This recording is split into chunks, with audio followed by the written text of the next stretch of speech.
올해 들어 좀 많이 바뀌었어요. 드론을 이용한 공격에 초점을 맞추고 있습니다. 그러다 보니까 전선을 보면 거의 움직임이 없어요. 러시아가 전쟁을 수행하는데 돈 중에 뭐겠어요? 석유와 천연가스. 이거를 계속 때리는 거예요. 우크라이나가 노리는 건 이겁니다. 그러니까 민심을 이반시키는 거죠. 솔직히 멈출 수 있어요, 사실.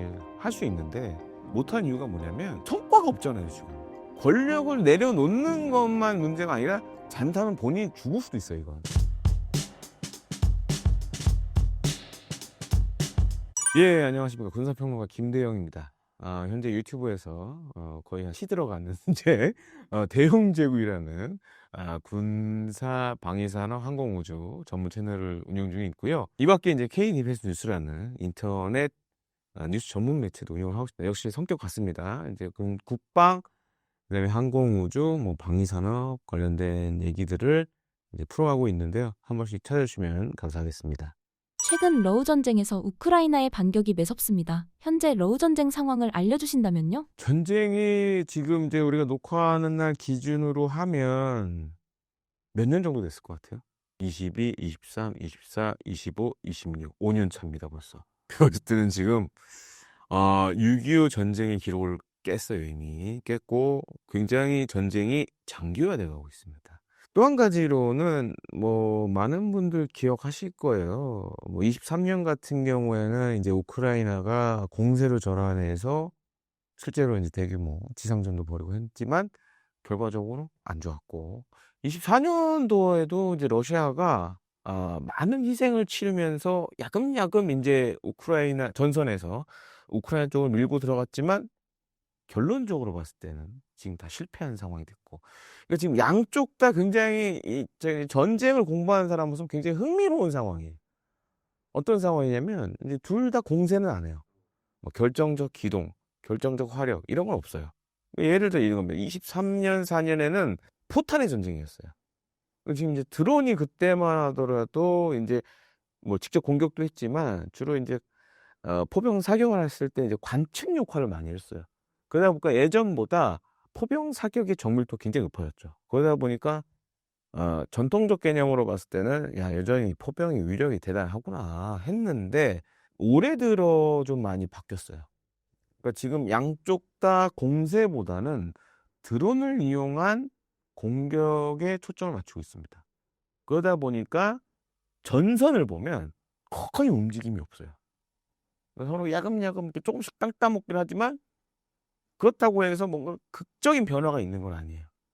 그리고 또 한 가지로는 이제 우크라이나가 약간 전략 전술의 변화가 있습니다. 지금 보면 전쟁이 장기화되잖아요. 우크라이나가 노리는 건 이겁니다. 러시아의 전쟁 수행 능력을 정말 저 밑바닥까지 끌어내리겠다라는 거예요. 그러다 보니까 지금 이제 대표적으로 잘 알려져 있는 게 6월 들어서 특히 이제 공세를 대폭 강화했는데 예를 들어 이런 겁니다. 6월 18일에는 모스크바 남동부 정유 공장을 비롯해 러시아 본토에 사상 최대 규모의 드론 공습을 했어요. 그러니까 이거예요. 러시아가 전쟁을 수행하는 데 필요한 돈이 필요하잖아요. 돈 중에 뭐겠어요? 러시아의 석유와 천연가스. 이거를 계속 때리는 거예요. 그리고 또 한 가지로는 전선으로 들어가는 보급 라인도 계속 때리는 거예요. 그럼 이제 러시아 입장에서는 전쟁을 수행하기 굉장히 힘들게 되겠죠.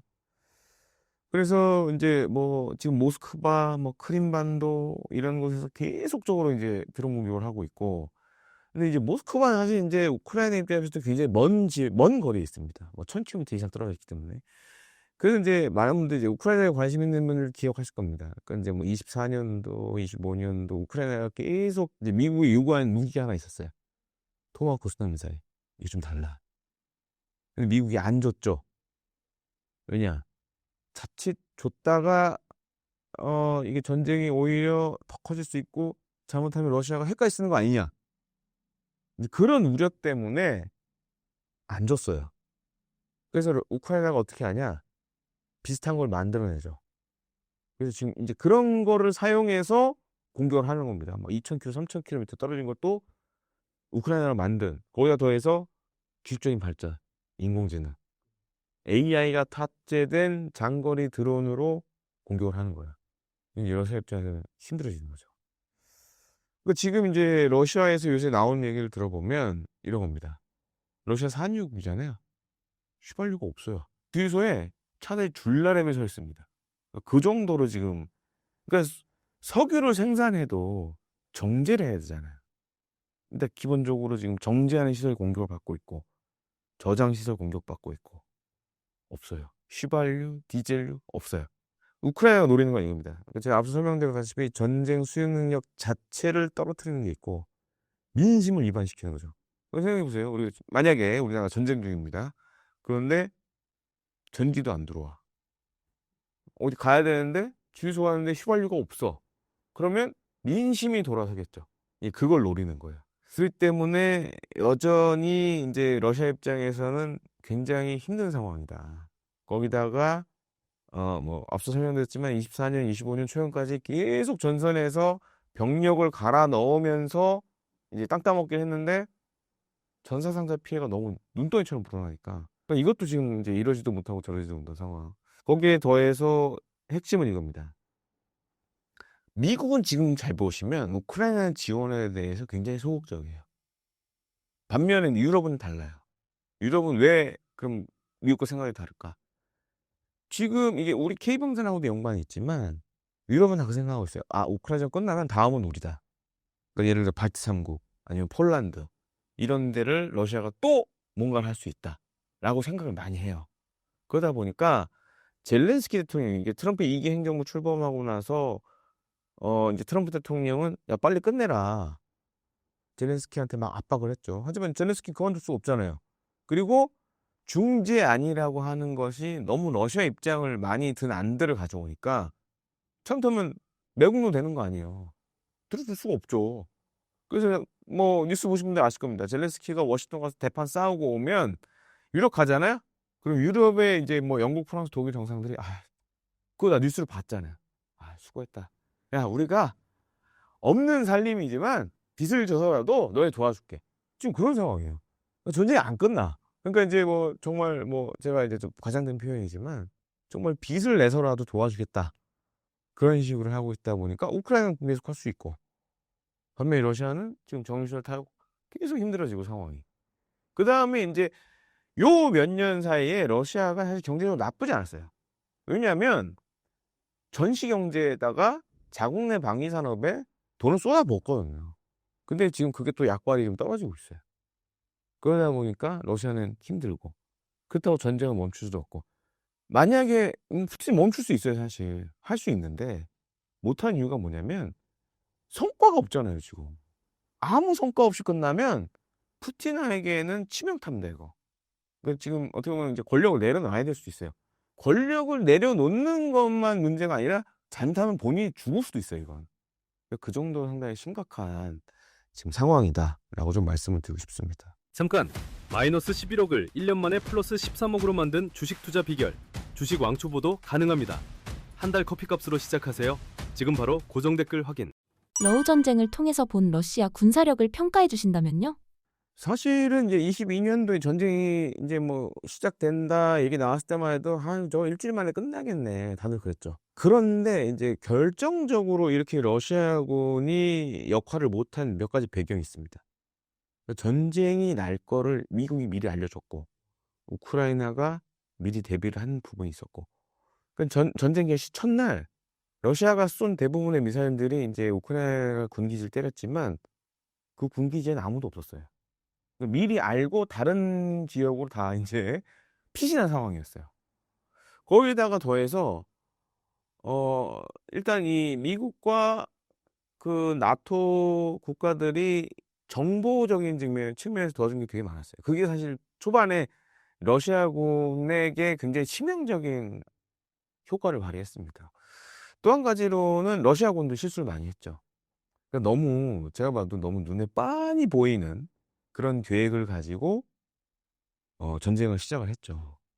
거기다 이제 새로 발전된 기술, 특히 이제 IT 기술과 관련된 부분에 있어서 약점이 많이 노출이 됐고 또 한 가지로는 2차 세계대전 때도 러시아가 전쟁 추억이 당시 이제 소련 시절에 그런 게 있었습니다.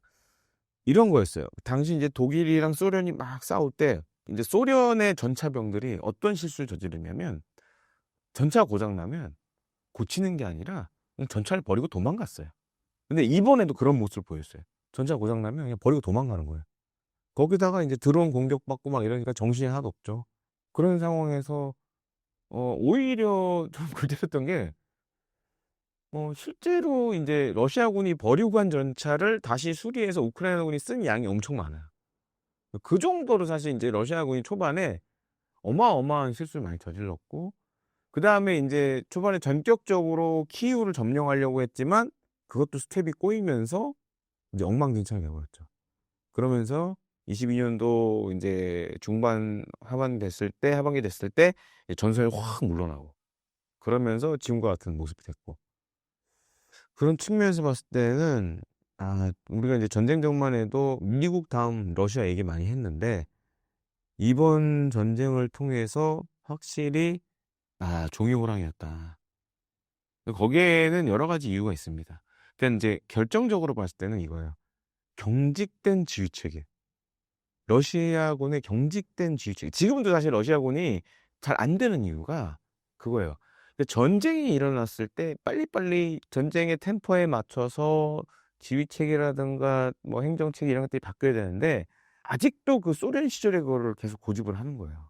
이런 겁니다. 드론도 사실 인제 지금 워낙 IT 기술이 좋아지다 보니까 빨리 해야 되는데, 우크라이나는 이런 겁니다. 스타트업들이 막 뛰어들어서 뭘 하고 하는데, 러시아는 기존의 방산업체들이 그 기득권이 있잖아요.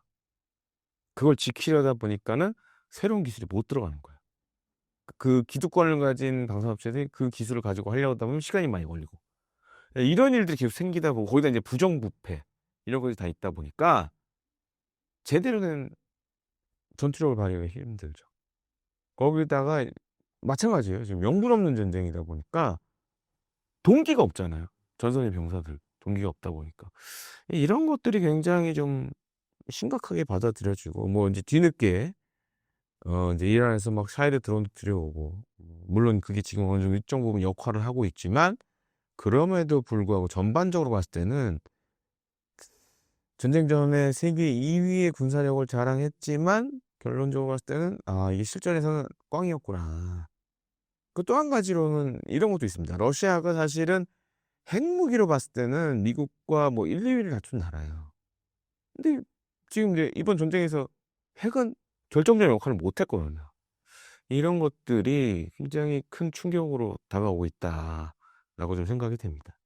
현재 우크라이나 상황을 알려주신다면요? 어떻게 보면 지금 인명 손실 이런 걸 봤을 때는 우크라이나가 가장 큰 피해를 보고 있고, 하지만 그렇다고 해서 종전한, 지금 인제 뭐 미국이나 러시아가 제안하고 있는 종전을 받아들이기에는 그동안 흘린 피가 너무 많고, 이런 것들 때문에 상당히 좀 우크라이나 입장에서도 이러지도 못하고 저러지도 못하는 상황이죠. 그래서 최근에 이 공격 양상을 보면 우크라이나도 좀 생각이 있는 것 같아요. 그러니까 '최대한 러시아에 피해를 많이 줘서 끝내야 된다.'라는 쪽으로 좀 굳어지는 것 같아요. 그럼에도 불구하고 딜레마가 있습니다. 그건 첫 번째, 영토와 관련된 문제. 또 한 가지로는 안전 보장. 그러니까 영토를 양보하면 이게 사실상 젤렌스키 대통령 입장에서도 정치적 자살이 되고, 그렇다고 이걸 양보를 안 하면 전쟁을 계속해야 되고, 또 한 가지로는 안전 보장이 없다 그러면 또 이제 러시아가 지금은 힘들지만 나중에 힘을 키워서 또 전쟁을 일으킬 수도 있잖아요. 그런 거에 대한 보장. 그러려면 뭔가 그게 EU가 됐든 나토가 됐든 미국이 됐든 든든한 뭔가 배경이 되는 게 있어야 될 거 아니에요. 그런 보장 없이는 쉽지 않다라고 좀 생각이 들죠. 푸틴이 미국과의 협상 기대감을 내비쳤습니다. 휴전을 바라게 된 배경이 무엇이라고 보시나요? 한 3가지 정도 좀 생각이 됩니다. 우선은 지금 뭐 연료난, 그다음에 경제 필요의 누적이 상당하고, 두 번째로는 인제 트럼프 대통령의 약간 태도 변화가 있어요. 그 인제 2기 행정부 출범하고 나서는 굉장히 우크라이나를 인제 압박하는 걸로 갔지만 지난 몇 년간 해 봤잖아요. 근데 그렇다고 해서 뭐 종전이 빨리 된 것도 아니고, 그러다 보니까 요즘 또 우크라이나 말을 또 다시 듣기 시작해요. 그러니까 우크라이나의 드론 작전을 높이 좀 평가하면서 러시아의 뭐 에너지 추가 제재 이런 것도 동의하고 있고, 다시 좀 우크라이나 쪽에 힘을 쏟는 거예요. 푸틴 입장에 봤을 때는 이게 상황이 더 불리해지는 거죠. 그러다 보니 오히려 협상 테이블을 빨리 여는 게 낫다. 라고 보는 측면도 있고, 또 한 가지로 이제 트럼프 대통령의 미련 중에 하나가 노벨 평화상입니다. 그러니까 이런 걸 통해서 이제 푸틴 대통령이 봤을 때는 중재자 역할하면 향후에 또 트럼프 대통령이 노벨 평화상 탈 수도 있겠죠.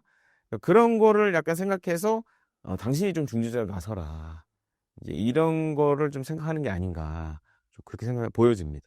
만약 휴전 협상이 시작된다면 언제쯤 이뤄질까요? 그리고 가장 현실적인 방식은 무엇으로 보시나요? 언제라고 얘기하기는 쉽지 않은 상황이에요. 그러니까 지금 러시아가 됐든 우크라이나가 됐든 누군가 하나는 손을 들어야 돼요. 근데 아직은 그런 상황은 아니다. 근데 이제 이게 올 연말쯤이면은 제가 봤을 때는 누군가 하나는 이제 힘들다라고 얘기를 할 것 같아요. 그러면 완전한 평화 협정은 아니겠지만 이번에 이제 뭐 미국과 이스라엘 대이란 공사작전 그리고 이란과의 휴전 및 뭐 MOU 그런 식으로 상황이 전개될 수는 있겠죠. 그러니까 휴전과 관련된 거는 어느 정도 일정 부분 협의를 할 수가 있겠죠. 지금 당장은 아니겠지만 휴전 혹은 정전과 관련된 논의는 어쩌면 올 하반기에 있을 수 있다라고 생각이 됩니다. 주말 동안 미국과 이란의 상호 군사 공격이 있었습니다. 어떤 상황이었나요? 지금 이제 보면 뭐 저는 사실 다 예상을 했어요. 이렇게 될 줄 알았어요. 왜냐? 휴전 합의라든가 이 MOU를 보면 상당히 큰 허점들을 갖고 있습니다. 그러니까 큰 틀의 합의는 다 했지만 트럼프 대통령이 선호하는 이렇게 큰 틀의 합의 방식은 세부 조항을 놓고 싸울 수밖에 없어요. 그래서 이게 전격적인 합의는 되지만 세부 조항을 놓고 지금 막 이제 협의 과정에서 논란이 생길 수가밖에 없는 그러니까 탑다운 방식 갖고 있는 약점 중에 하나예요. 그래서 이거를 바텀업으로 잘 해야 되는데 이게 안 돼요 지금 또.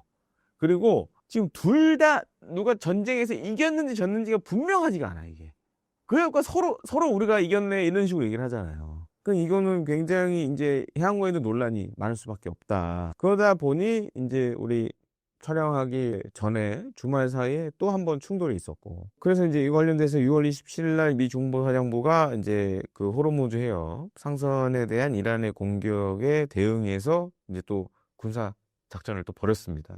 또 그에 대응해서 또 이란도 자폭 드론 쏘고 탄도미사일 쏘고 이게 계속 생기고 그러니까 이제 양쪽 다 뭐 큰 틀의 MOU 합의는 했지만 여전히 그것 관련돼서 서로 생각이 다르다라는 게 드러나고 있죠. 그래서 저는 잘못하면 이건 올해 내내 갈 수도 있다 이런 상황이 치고받고 하는 상황이. 근데 그나마 지금 이제 경제적인 측면을 봤을 때는 더 이상 시장이 이거에 반응하지 않아요. 이건 이거고 우리는 경제는 경제대로 할게. 근데 이제 전쟁 초기만 하더라도 막 아실 겁니다. 이제 석유 가격 막 오르고 하니까 이제 거기에 막 증시도 움직이고 했는데 지금은 따로 놀아요. 그러니까 그건 그나마 좀 다행이라고 생각이 돼요. 그렇기 때문에 이제 뭐 저런 기싸움은 있겠지만 이게 경제적 타격까지는 오진 않을 것 같다라고 생각이 됩니다.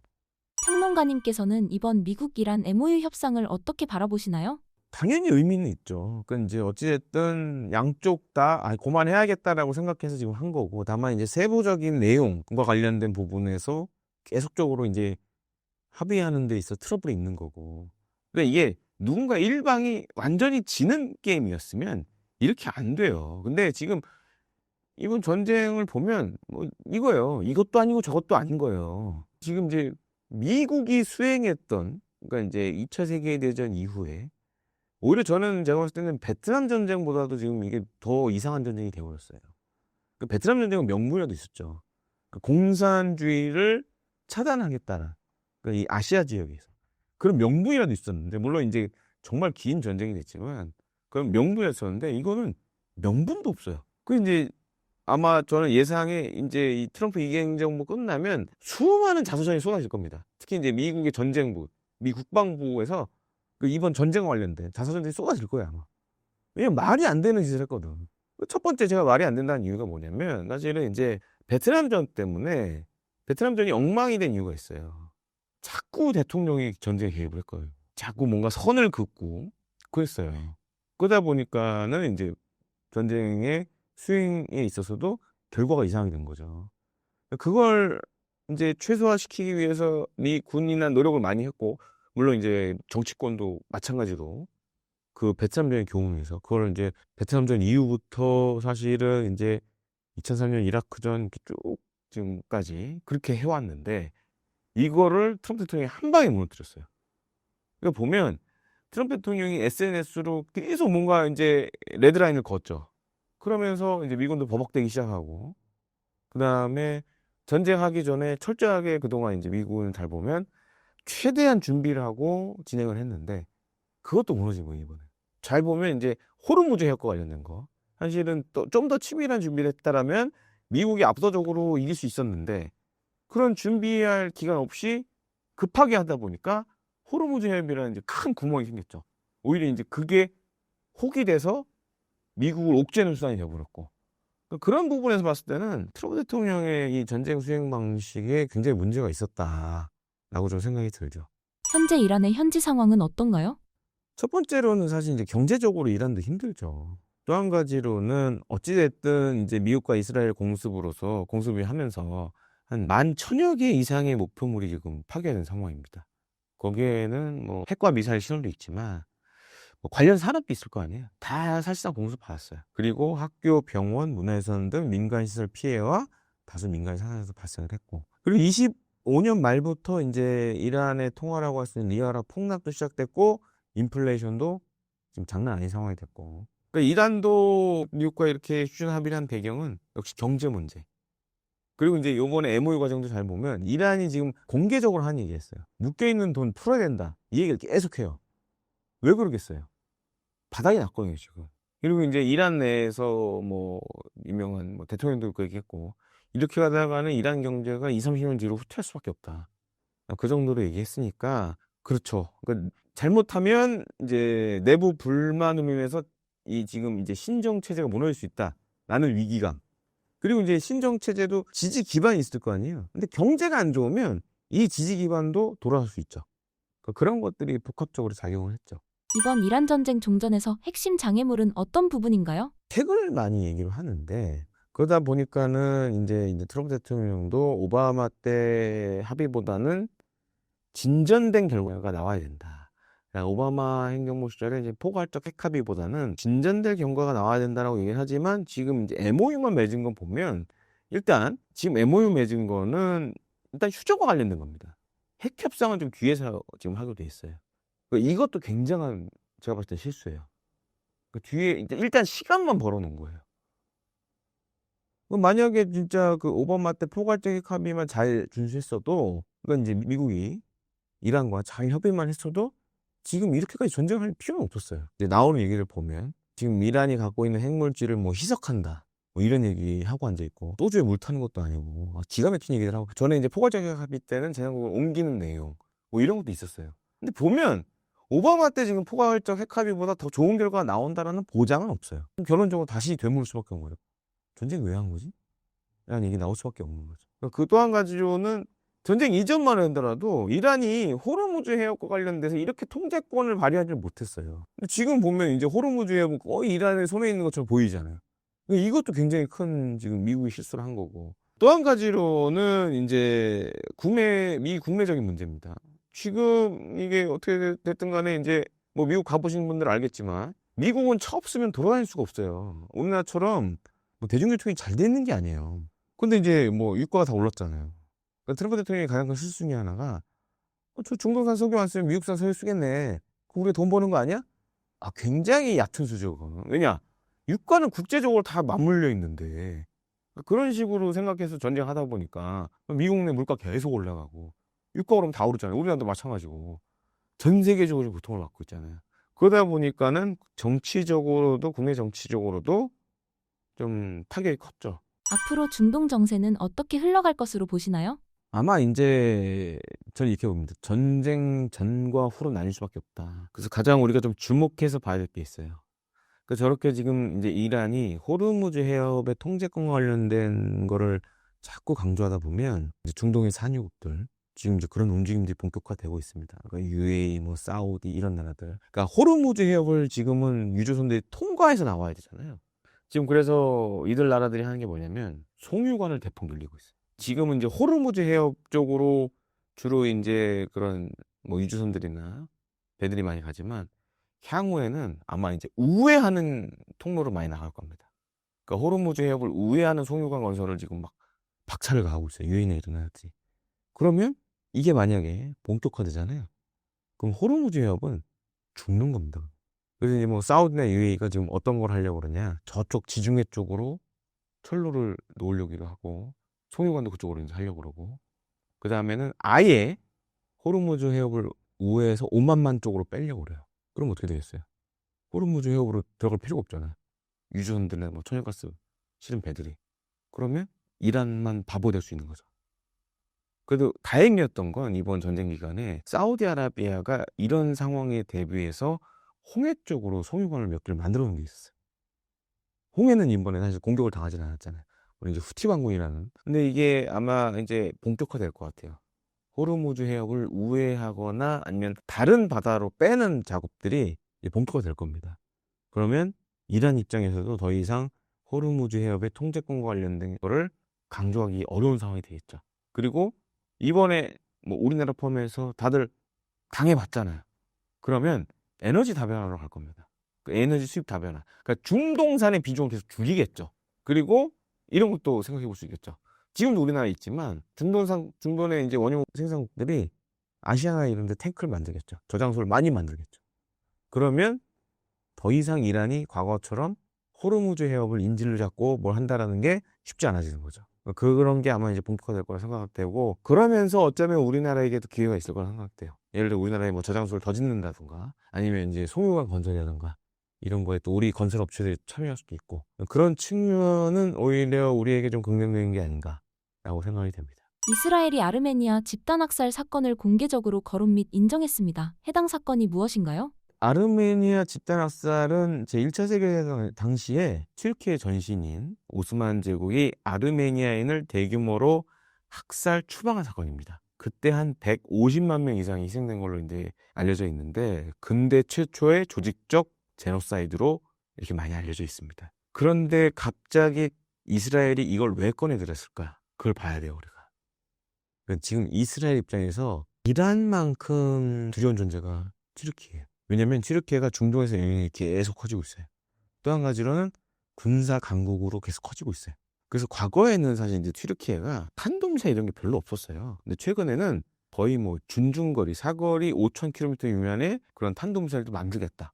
뭐 이런 얘기를 하고 있어요. 계속 그리고 또 한 가지로는 지금 튀르키예 방위 산업이 중동에서 굉장히 입지가 커지고 있어요. 저도 이제 과거 23년도에 유이사는 이제 아이덱스라는 방산 전시회에 이제 갔던 적이 있었는데 그때 저도 깜짝 놀랐어요. 우리나라는 중동 전시 방산 전시회 가보면 한국관에 이렇게 모여 있습니다. 전시장 안에 모여 있어요. 근데 그 전시장 위치도 사실 좋은 건 아니었어요. 근데 이제 튀르키예는 전시장 밖에다가 자기네들만의 그걸 만들었었어요. 그러려면 돈이 엄청 많이 들거든요. 그걸 해 실제로. 중동에서 지금 이제 그리고 중동 내 여러 나라들이 알게 모르게 튀르키예 무기들을 많이 사요. 그런 측면에서 이제 어떻게 보면은 이스라엘 입장에서는 지금 이란 다음으로 두려워하는 나라가 어떻게 보면 다음 적이 튀르키예라고 할 수도 있어요. 근데 이스라엘이 튀르키예를 함부로 할 수가 없어요. 왜냐? 튀르키예는 이런 겁니다. 중동과 유럽에 걸쳐 있고 또 한 가지로는 나토 회원국이에요. 이스라엘이 튀르키예를 공격하면 나토가 집단 방위권을 이걸 할 수가 있어요. 그거 함부로 못하죠. 그거 보면 어떻게 보면 지금 중동의 강국으로 조금씩 발돋움을 하고 있어요. 그런 차원에서 조금 이제 요즘 이스라엘과 튀르키예 사이가 불편해하고 있고 심지어는 최악의 경우에는 그런 얘기도 있습니다. 이스라엘과 튀르키예가 뭐 붙을 수도 있다라는 얘기도 나오고 있고. 근데 이제 이스라엘 입장에서 튀르키예 만만치가 않아요. 그런 얘기 있어서 또 한 가지로는 튀르키예가 이스라엘이 정말 싫어하는 뭐 하마스를 두둔한다던가 사실 이제 이건 뭐 이스라엘 책임도 좀 있어요. 왜냐면 이제 가자지구 공습하는 걸 보면 민간인 뭐 가릴 거 없이 그냥 다 때려 부쉈으니까 거의 이제 재개발하는 수준으로 부셔버렸기 때문에 뭐 이건 뭐 튀르키예뿐만 아니라 EU도 유럽연합도 유럽 국가들도 사실 이제 이스라엘의 그런 행태에 대해서 좋게 보고 있지 않습니다. 그래서 이제 이스라엘이 그런 튀르키예에 어떻게 보면 이제 중동에서 커지는 요거를 좀 누르려는 그런 차원에서 이걸 다시 끄집어낸 거 아닌가라고 생각이 됩니다.